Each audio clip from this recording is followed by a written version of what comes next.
ছোট্ট ছোট যে শীতের লাউ নিয়ে এসছে, শীতের কেন এখন গ্রীষ্মে এগুলো হয়, সেই লাউ দিয়ে আপনাদের সাথে একটা দারুণ রেসিপি শেয়ার করব। সেইগুলো কিভাবে কাটি দেখতে থাকুন। আর এটা হচ্ছে ডিম দিয়ে বানাবো। শীতের লাউ সবসময় চান করিয়েই তবে কাটতে লাগে। চান তো করিয়ে নিলাম।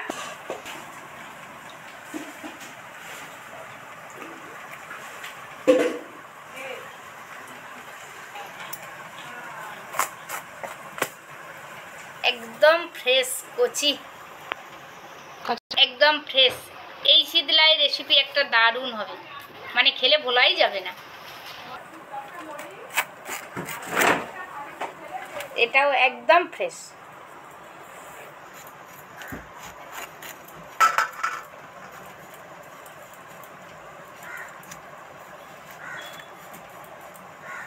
কচি না? একদম কচি। এই শীতলাউয়ের খোসা কিন্তু ফেলা যায় না। এই শীতলাউয়ের খোসা ভর্তাও হয়, ভাজাও হয়, একটু মোটা করে কাটতে লাগে, খুব টেস্ট।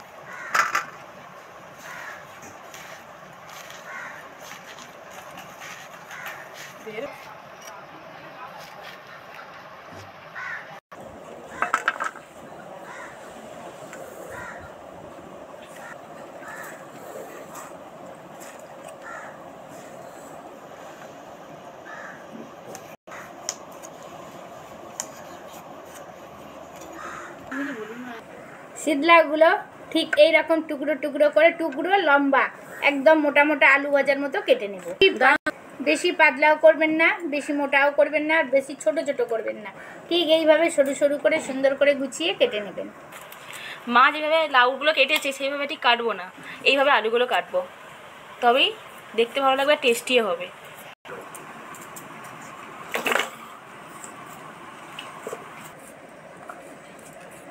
এগুলো দেখতে লাগছে বড় না, রান্না করলে একদম অল্প হয়ে যাবে না?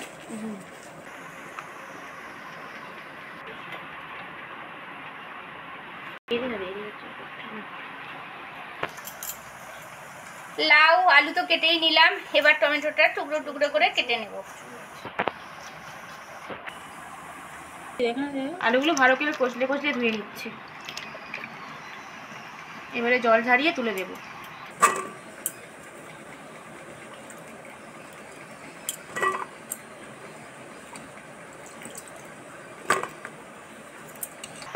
এত বড় পেঁয়াজ নিয়ে এসছে দাদা।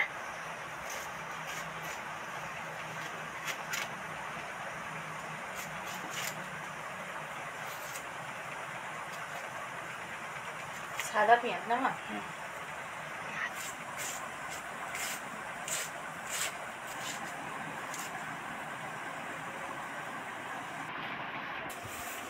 সব তো গুছিয়ে কেটে নিলাম। এবার কিভাবে কি রেসিপিটা বানাই স্টেপ বাই স্টেপ দেখতে থাকুন। ভিডিওটি স্কিপ না করে পুরোটাই দেখতে থাকুন, আশা করি খুবই ভালো লাগবে।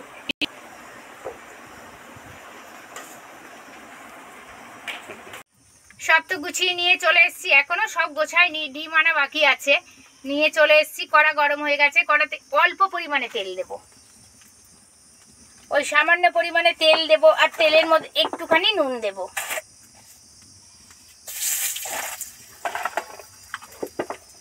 ওই তেলের মধ্যে এই কুচনো আলু কটা, টুকরো টুকরো আলু কটা উঠিয়ে দেব।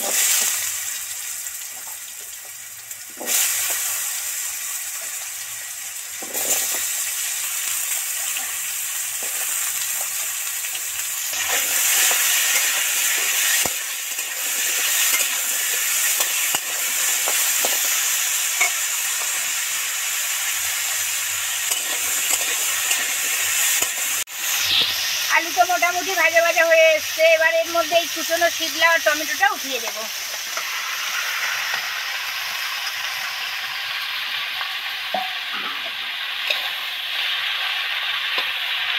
পাঁচ সাত মিনিট নেড়ে নেড়ে ভাজতে থাকবো।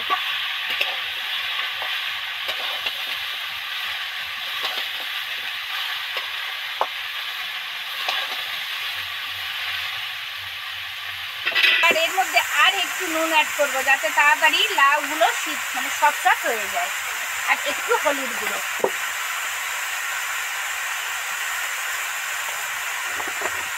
একটু লঙ্কার গুঁড়ো। এবার আরো 5 মিনিট ধরে ধরে নাড়তে থাকবে।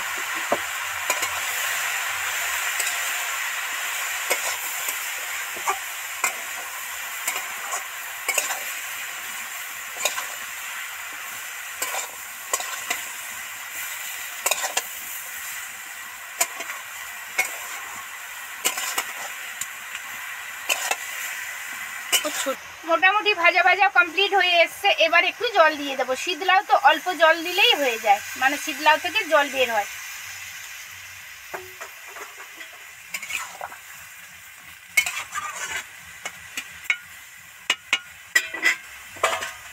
ঠিক 7-8 মিনিট 10 মিনিটের মতো ঢাকা দিয়ে আস্তে আস্তে নিবু আঁচে সিদ্ধ হবে।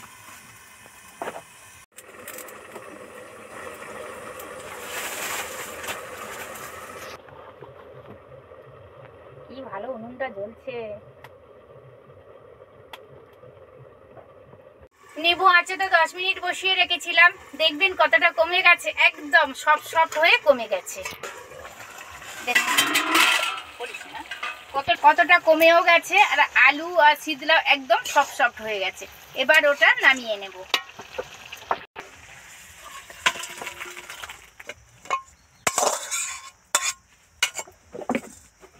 ওর মধ্যে আর একটু তেল দিয়ে দিচ্ছি। তেল তো গরম হয়ে গেছে। এবার তেলের মধ্যে 2 শুকনো লঙ্কা 2 টুকরো করে দিয়ে দিলাম, 2 তেজপাতা দিয়ে দিলাম।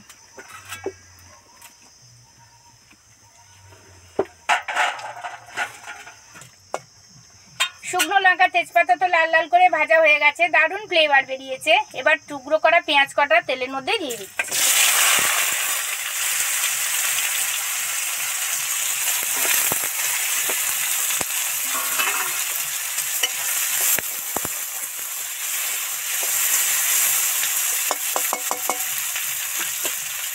তাড়াতাড়ি যাতে সফট হয়ে যায় তার জন্য সামান্য একটু নুন ছড়া দিলাম। দিয়ে 2 মিনিটের মতো ঢাকা দিয়ে দেব। পেঁয়াজ তো সফট করে ভাজা হয়েছে, বেশি ডিপ ফ্রাই করে ভাজবো না। এবার সেন্ট বেরিয়েছে না, দারুণ সেন্ট বেরিয়েছে। এবার এর মধ্যে আদা রসুনের পেস্টটা দিয়ে দেবো।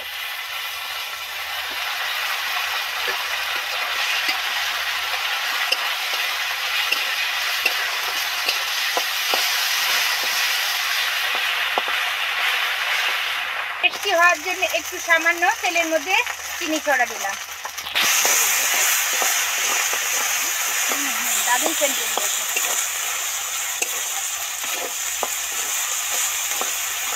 পেঁয়াজ আদা রসুন থেকে তো তেল ছেড়ে গেছে, দারুণ একটা ফ্লেভার বেরিয়েছে। এবার এই যে সিদ্ধ করে রেখেছিলাম সেইটা এর মধ্যে উঠিয়ে দিচ্ছি।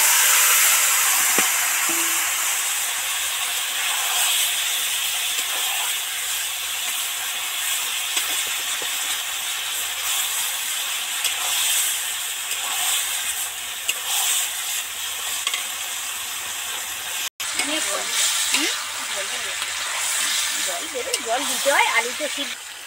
মোটামুটি এটা কমপ্লিট হয়ে এসছে, কিন্তু ইনকমপ্লিট।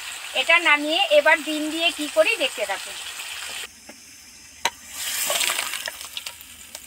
এবার একটা বাটির মধ্যে গোটা 6 ডিম ফাটিয়ে নেব।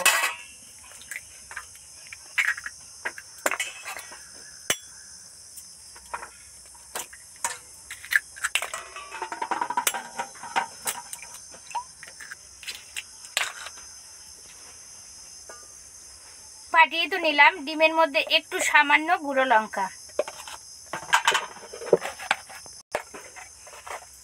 একটু হলুদ গুঁড়ো,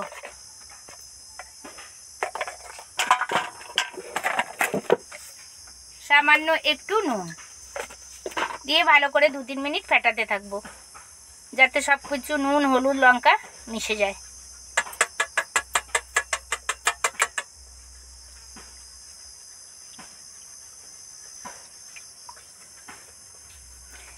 ডিম ফেটিয়ে নিলাম। এবার কড়াতে তেল দিয়ে দেব।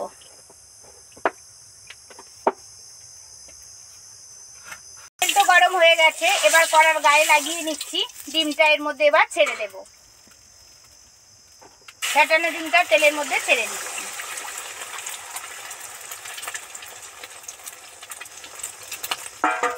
দেওয়ার সাথে সাথে ডিমটা ভালো করে নাড়তে থাকবো, যাতে না একদম গোটা ভাজা হয়, যেন টুকরো টুকরো হয়ে ভাজা হয়।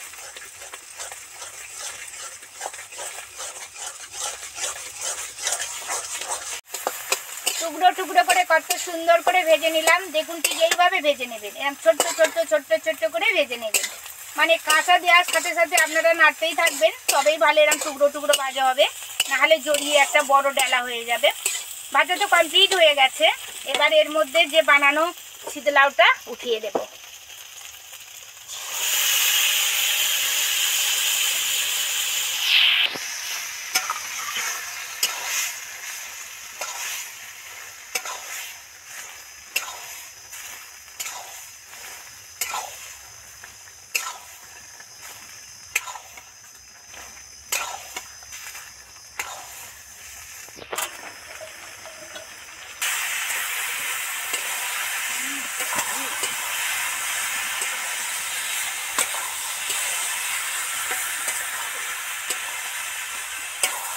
ডিম দিয়ে সাঁতাল দিয়ে একটু বেশ জোরে জাল দিয়ে সব কিছু মিলেমিশে একাকার করে দিতে লাগে, না হলে একদম ভালো লাগে না। সেই জন্য একটু জোরে জাল দিয়ে দিলাম।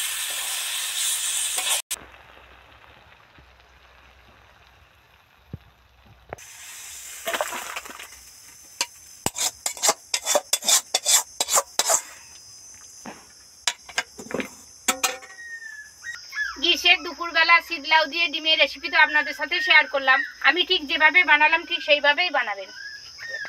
আমি ঠিক যেভাবে বানালাম ঠিক স্টেপ বাই স্টেপ দেখেছেন তো, ঠিক সেইভাবেই বানাবেন। দেখবেন একতলা ভাত নিমেষেই শেষ হয়ে যাবে। দেখা হচ্ছে পরের ভিডিও নিয়ে, কোনো এক নতুন রেসিপি নিয়ে আপনাদের সামনে উপস্থিত হব। ভালো থাকবেন, সুস্থ থাকবেন, সাবধানে থাকবেন। আর আমার চ্যানেলকে সাবস্ক্রাইব করে প্লিজ আমার পাশে থাকবেন। নমস্কার, ধন্যবাদ।